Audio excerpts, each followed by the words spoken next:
chỉ cho xe luôn nọ giờ có họ chỉ bỏ họ cũng chơi gió có lưu xuống địa và cũ hi biển giờ cũ cho xì giờ xìa linh tua tu tia cũ trong đâu cho phải chúa.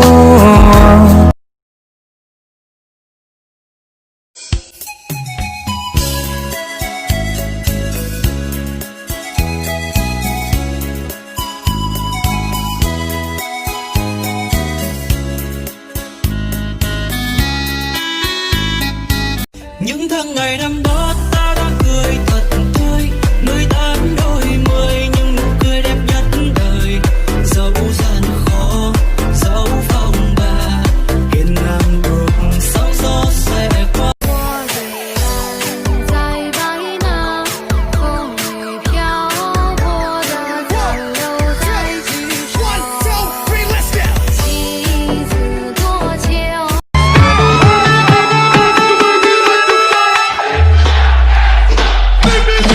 Let's go.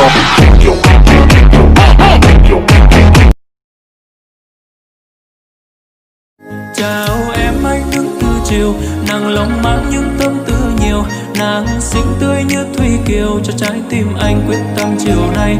Vì đêm nối tiếp đêm dài, nàng tương tư đi nhớ em hoài, lặn lội trong những giấc mơ dài chỉ để nắm tay em qua muôn vàn điều hay. 喜欢的从前，你对我那么体贴，总会把我手挽牵，说要爱我让我变，每一天也上班前都会亲吻我的嘴，留下说还在沉睡。Chào công chúa của anh.